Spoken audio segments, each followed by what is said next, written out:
Hello everyone and welcome back to another video from the Demon Overlord. Today I am opening up the D&D Icons of the Realm, Icewind Dale, Rime of the Frost Maiden, Chartling Dragon, premium figure.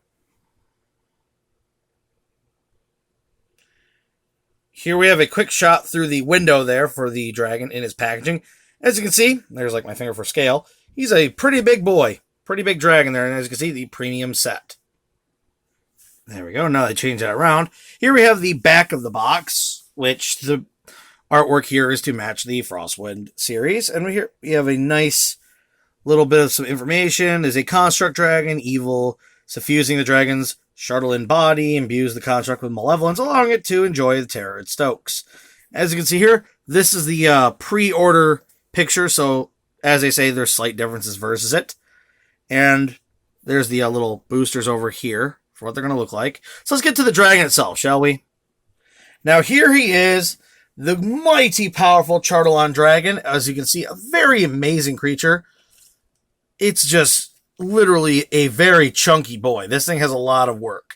Now I will admit the paint job could have been a little bit nicer with inside these little lines here, but you know what? For the price and the size we're getting here, this thing is amazing. Now it is a single piece. You don't have to take them apart. You just got to be very careful of them not to break these wings, because they are a little, as you can see, flexible. Like his tail and neck are solid, so if something happens to them, you're screwed. Not to be. I love the line work, because you can see it adds a nice bit of light to his body. Now, if we look under here at him, which I'm going to try to lift him very carefully not to smash my camera. I think there we go. We have the ring right here, and I think that's supposed to be the Chartling dragon's like actual size. I mean, he's still a gargantuan creature. It's just with this base, with the base it is, it's more of a colossal plus. And as you can see from a nice little look of his face, that's why I like to call him kind of like a knight dragon, because he kind of looks like a knight in armor, but just a dragon. So really cool. I mean, the underside of the wings look great. He's got so much detail under his body, which by the pegs you can definitely tell he's a pieced together before and all painted up before he's placed on his base. Very big base. He's a very big chunky boy here. So let's do a little bit of some comparison, shall we? First off, we're going to compare him to a medium-class creature. And for it, I went with the recent Theros set, Nymph Oread. I don't have any Frost Maiden ones yet.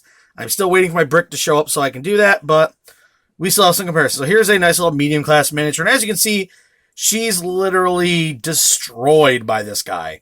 Even with using fire, this Chartling dragon would probably just basically step on, or I don't know if this thing can eat.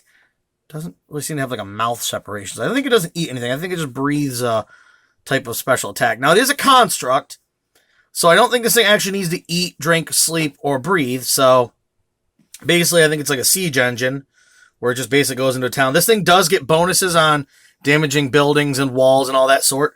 Now, let's compare it to some other creatures. Once again, we'll use some Theros creatures just because they're very quick to grab and very easy to get at this moment. So, no real reason. Here we have the Emissary of Thassa. And as you can see, not even this large class crab, or let's go with another large creature that's big boy, the Fleece-Maned Lion. And as you can see, they would literally probably pose no real challenge to this big guy. He would just annihilate them. So let's move them off the board here for a moment. And now we're going to compare him to another dragon, just for fun. Here we have him compared to, oops, I'm going to keep him slightly, there we go, in the shot. Here we have a Chartling the Red Dragon. Now obviously this is the unpainted from the board game. Basically, the same thing as the Chartling of other. As you can see, he is dwarfed next to this beast dragon. Not even a technically adult-sized huge dragon would be able to take this big guy on. He would just destroy him in a fight. Very impressive. Very nice sculpt on him. The paintwork, like I said, with these lines here, I mean, as you can see with some of them, they could be a little better. Like that one there is like not all the way kind of through. And they could have done a little bit back painting to make sure it was just inside the crevice, not on the walls of the crevice. But maybe it acts as a glow, so it's not that bad. It can act like a glowing force out of there. A lot of good plate work going on, like overplating, kind of that shingle effect, so things just like wash down. I like the little mechanisms in this wing look there. Really nice. I mean, I love the long neck on this guy. Kind of reminds me of like a sauropod almost. Let's do a comparison to another gargantuan class creature, shall we? There we are. And now here we have the great Chartling dragon compared to the ancient black gargantuan dragon. And as you can see, this creature would probably be heavier then your black dragon. Maybe. I don't really know the actual definition of its material makeup. I know it's made of like a special metal that's very brittle, so it might be very fragile and very light. I'm not sure. But I mean, like, if you look at this thing, it could probably take on a black dragon of such size.